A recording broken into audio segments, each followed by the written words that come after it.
This is my home! Good for you, little man. Me, the little man. The show goes on! They're gonna need to send in the National Guard to take me out, because I ain't going nowhere! Now, I saw The Wolf of Wall Street a second time about a week ago, and my overall view is essentially the same. The only thing that's really different is that I now have a bigger appreciation for the film, but as far as me seeing it as a satire, regardless of what Martin Scorsese has said, I still see it as a satire. Now, someone might say, how can this be a satire when it's a biopic?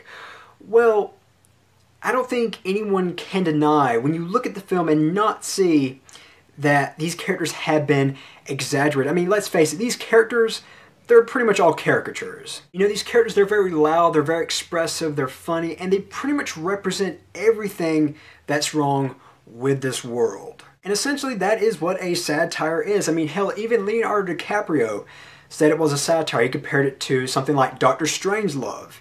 So there. And regardless whether the film did exaggerate these people and events, one cannot deny that the film never asks for sympathy or asks you to root for these characters in any sort of way. You're supposed to be rooting against them. You're supposed to be seeing how stupid these characters are. You're supposed to be looking at the film going, wow, I don't want to be these people whatsoever. In short, it's kind of a detoxification for this kind of behavior that takes place in this film. You know, in a culture that glorifies this kind of behavior in TV, magazines, movies, music, I mean, really, I think a film like The Wolf of Wall Street was actually, you know, very needed because, like I said, it is a detox. And I think it's unfortunate that some people have, you know, seen this film and they think the film actually glorifies the behavior that takes place in the film. And like I said previously, it does no such thing. Like I said, it criticizes this kind of behavior. And if you can't see that, then, you know, it has nothing to do with the film, it has everything to do with you because you're being delusional. And it's the way the film criticizes our culture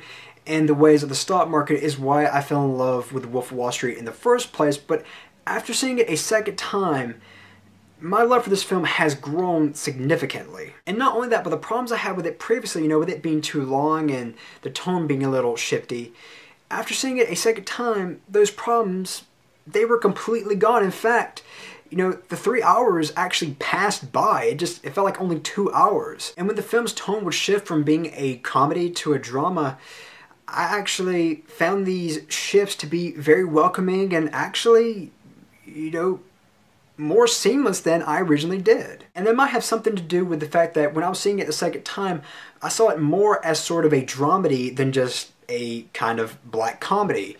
And although it still very much is a black comedy, and in some ways I guess you could call it a dramedy because it does get pretty damn dramatic. There's this dramatic scene towards the end of the film, I did reference it in my review, but I never really did talk about it a whole lot, is that, I mean, I'm still not going to spoil anything, but I mean, the scene is so well directed. I mean, it's really, really excellent. It's very tense. It does a great job of kind of giving you this frantic feeling with the sort of handheld, I wouldn't necessarily describe it as shaky, but it is handheld.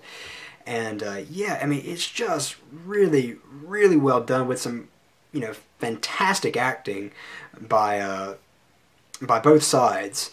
And I'm just going to kind of leave it at that. But yeah, I mean, it really is something. One of my favorite scenes in the entire film. But with that said, there's also a lot of great comedic moments. This still is a very, very funny film. It's the funniest film of 2013, and the more I see it, the funnier it actually is. And it's rare when I see a film like that. And in fact, it's even rare when I see a film that I like the second time more than I did the first time. And when I find a film like that, when you see a film like that, to me that's something that is very, very special. And to me, those are the best kinds of films.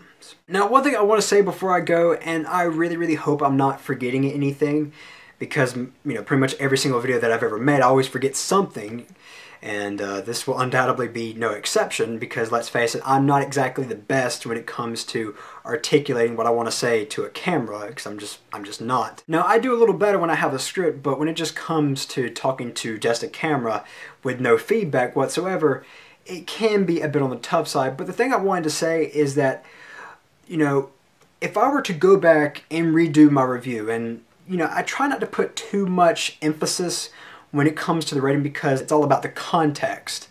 But if I were to go back and redo my Wolf of Wall Street review, I would have to give The Wolf of Wall Street a very well-deserved 5 out of 5. Because really, my love for this film has grown to this incredible amount. I mean, I absolutely love this film after seeing it a second time. And looking back at my top 10 list, although no one really cares except for me because, well, it's my list and, you know, I doubt anyone's really pissed off that I didn't put something in a certain spot because, let's face it, no one cares. But kind of going back to that list, I kind of wish I put The Wolf of Wall Street as my number 1. Now, the main reason, I mean, well, not the main reason, but one of the reasons why I put Gravity in my number 1 spot is because my first viewing. I think the first viewing is very important when it comes to seeing a film. And when it came to the first viewing of Gravity, out of all the films I saw in 2013, that first viewing was the best experience I had in the cinema all year long. And like I said, that is one of the reasons why I picked Gravity as my number 1. I said it in my top 10 list, and I said it in my review. I really don't think I have to really talk about it anymore because I think I've pretty much covered everything that I wanted to say. If there's anything I left out, it's nothing too significant, I feel, so I'm just going to kind of leave it at that. Now that's pretty much all I have to say. If you haven't seen The Wolf of Wall Street yet, I highly recommend seeing it because when I saw it last, it was like a 6 o'clock showing on, albeit it was a Thursday night, there was hardly anybody in the theater, which I think is actually quite depressing considering how great the film is. So I highly recommend seeing it if you haven't already. If you have seen it again and you weren't the biggest fan of it, hell, see it again. See if you like it even more because, like I said, I liked it a hell of a lot more the second time because, yeah, it's a fantastic film. One of Scorsese's best, in my personal opinion. So, yeah, that's it. I'm Colin Kirkland, and thank you so much for watching.